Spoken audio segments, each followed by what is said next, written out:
Bonjour à tous, en ce mercredi 25 novembre, la liturgie d'aujourd'hui nous offre un texte qui m'a permis d'intituler cette méditation « Pas un cheveu ne sera perdu ». Merci encore de suivre notre rendez-vous quotidien que nous poursuivons tout au long de ce temps de confinement.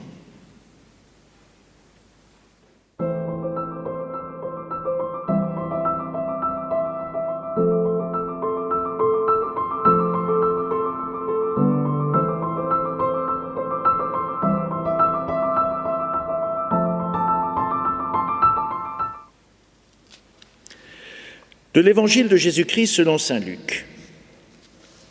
En ce temps-là, Jésus disait à ses disciples : « On portera la main sur vous, on vous persécutera, on vous livrera aux synagogues et aux prisons, on vous fera comparaître devant des rois, des gouverneurs à cause de mon nom.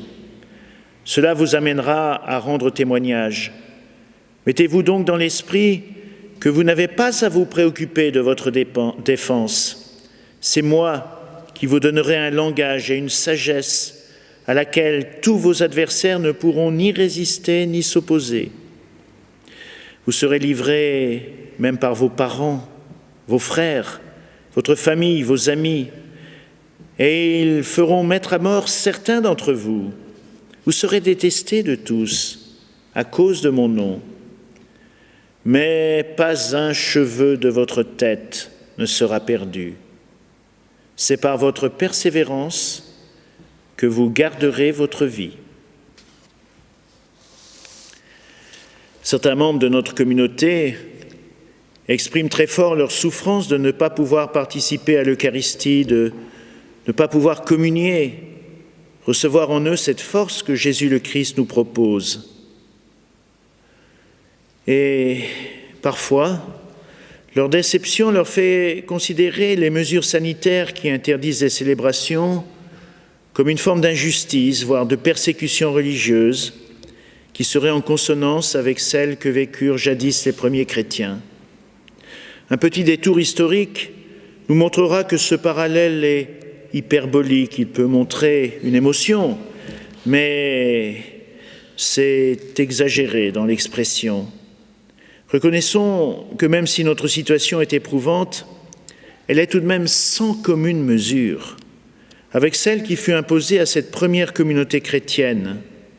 Ces persécutions, annoncées par Jésus le Christ lui-même, qui seront suivies au cours des siècles par bien d'autres, puisque des chrétiens sont véritablement menacés dans leur vie, aujourd'hui encore, simplement parce qu'ils sont chrétiens. Ces persécutions, dans les premiers temps de l'Église, ont été liées avec la communauté de la synagogue, dont était issu le premier noyau de ce qui constituera l'Église chrétienne. Tension qui a été compliquée. Rappelons que Jésus est né, a vécu, est mort juif. Mais persécution aussi des autorités romaines, qui mettront par vagues successives en œuvre des mécanismes puissants de répression et d'élimination. Livrés par leurs parents, certains jeunes chrétiens en firent la douloureuse expérience. Trahis par ceux qu'ils croyaient être leurs amis, d'autres ont été immensément déçus, détestés par les médias de l'époque, hués par l'opinion publique. Beaucoup connurent un martyre accompagnés de supplices parfois épouvantables. Les apôtres de Jésus ont payé aussi chacun pour leur part le prix de leur témoignage. Ont-ils eu le sentiment d'être seuls et abandonnés dans ces situations extrêmes ? Non. Les paroles de Jésus leur ont permis de tenir bon et de rendre témoignage.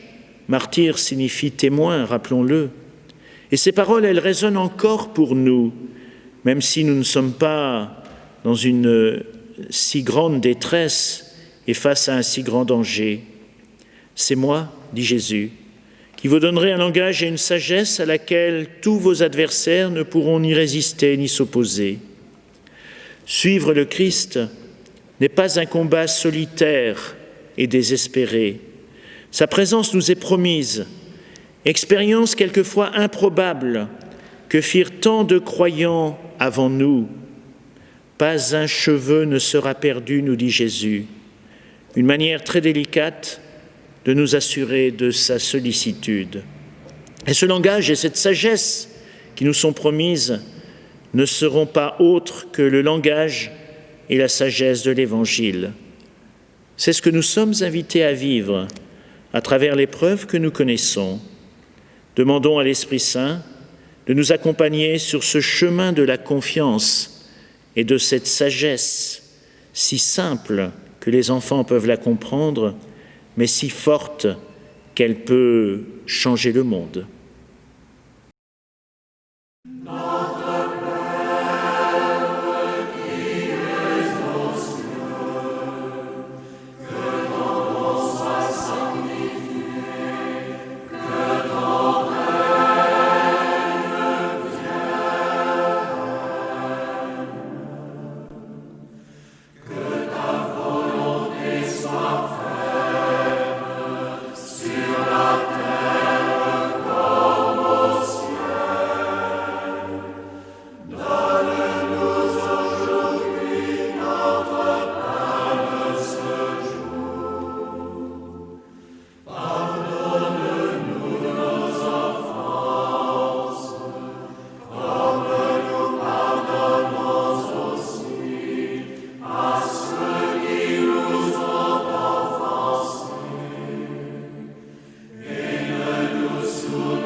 Délivre-nous de tout mal, Seigneur, et donne la paix à notre temps. Par ta miséricorde, libère-nous du péché.